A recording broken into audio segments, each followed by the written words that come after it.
Meta are changing hate speech rules. So you may have seen Mark. I won't show you the whole video, but Mark Zuckerberg, he came out, made an announcement yesterday saying that we're going to end censorship on Meta platforms, i.e. Facebook and Instagram. He explained how the algorithm works in that they were, there is genuinely harmful content out there. Things that are, genuinely inciting violence, stuff that's very inappropriate for children to see and whatnot, and that they had put certain algorithms in place to take down that content, but that the algorithms were too sensitive. We also had, I think earlier this year, 2024, I guess that's last year now, them put in place this setting to limit political content because apparently people were finding it distressing. That was extremely frustrating for me and for anyone who makes political content, because we just got, put right up to the back of the algorithm. They are getting rid of that. And, he also, I think he showed a lot of humility, to be honest, by putting his hands up and saying, look, there was too much censorship. We gave in to pressure from the Democrat administration, especially in times during COVID, to censor information, but that is all ending now and we're going back to our roots and bringing free speech back. Connie, what are your thoughts on this? Do you think that Mark Zuckerberg did this genuinely because he had a change of heart about free speech, or do you think that he's doing it because he's scared that X is becoming more popular than Facebook and Instagram? Oh yeah, I mean, definitely the latter. I mean, I think it's great, but definitely the latter.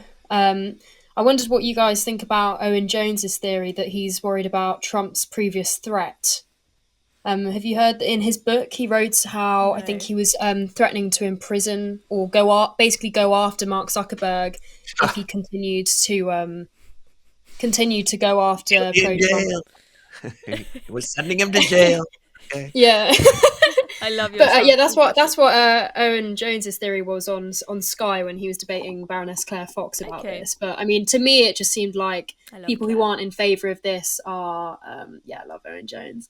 Who aren't in favour of this is they don't like free speech when it comes to the left wing views being their dominance being threatened. I mean, it is so typical of Owen Jones, but I am interested to know what that. I mean, yeah, it is very suspicious timing, isn't it? Only so many days until Trump is inaugurated. So we'll see. Well, it's perfect timing because the election only got ratified yesterday by Congress, which is the same time that Mark Zuckerberg released that video the day the election was ratified, which I think is very suspicious timing, if you ask me. But the man is doing this when it's politically expedient to do so, not being a trailblazer. Elon Musk did it during a period of time when it was not popular to do this, where actually there were people who were trying to lock him up and throw away the key to do that. And that's commendable. What Mark Zuckerberg is doing is changing tact with the times, not actually, saying, no, I believe in free speech and this is how things should be. He's following lead. He knows exactly what he's doing. He's trying to be a chameleon, and he's obviously going to be heralded, and I welcome the changes, but I don't trust him. He obviously hasn't got a moral bone in his body, otherwise he would have done this from the get-go.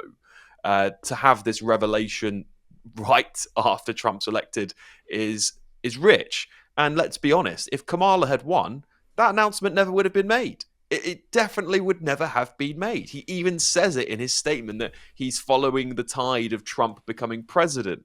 So, it's so calculated. It's so transparent. He's even sacked poor old Nick Clegg. Not that I have any sympathy for him, because, he wanted to attack the European Union. Apparently, Nick Clegg wouldn't allow the European Union to be attacked under his watch. So he's gone as well. Oh, dear. But there we go. I think I'm kind of on the fence as to whether this is genuine or not. I think that what Mark Zuckerberg did, I think that he showed a lot of humility by putting his hands up and saying, yes, we messed up. We genuinely, we're making an effort to remove content that's harmful. I think he put his hands up and said, the government told us that there are significant concerns with false information being put out during times such as COVID, which, I think most people, at least in the beginning, went along with lockdown for at least the first few weeks, even if they then change their mind later. I think he may have had some sort of change of heart, but also. I mean, Chloe, but also it might be partly calculated. But I think one thing to also note is, so he has now got Dana White, the guy in charge of UFC, on his team. So Mark Zuckerberg, if anyone's been following him over the past few years, he's been, in his free time, he's been really getting into his fitness, into his running, and getting into MMA. And so then he's been getting into MMA, going along to these MMA fights. He's then ended up friends with Dana White, and maybe Dana White has been mates with him, chatted to him, brought him round to the free speech arguments, and he's actually changed his mind a bit. I don't buy it at all. I mean, this is a guy that censored thousands, maybe millions of people during COVID. This is the guy that colluded with the FBI to cover up the Hunter Biden story during an election. He is not to be trusted. He is trying to be a chameleon. He's gone through this massive PR rebrand in the last year, anticipating the change in the election. And it's you guys have got to see through it for what it is. He is just trying to get with the times. If Kamala Harris had won, this never would have happened. I can promise you that. If I could have some alternate time, though, I could see that happening. Mark Zuckerberg definitely would not have been on my screen yesterday. I'm very honest. I'm very. No, it seems like you've got a fair number of people agreeing with you in the comments. Ringo says only reason he never got into trouble was because he was a government asset. That's changed now, and he knows he'll be screwed in court. Still watching? Well, I've got a quick ask for you. Recent UK, we're fighting the woke brigade and inspiring young Brits, but we need your help to go bigger. We're hosting a fundraiser and would love you to sign up and share the link on the big day. It's easy, it makes a massive impact, and there are prizes for top fundraisers. Click the Google form in the description to join us. Cheers very much. Let's keep going together.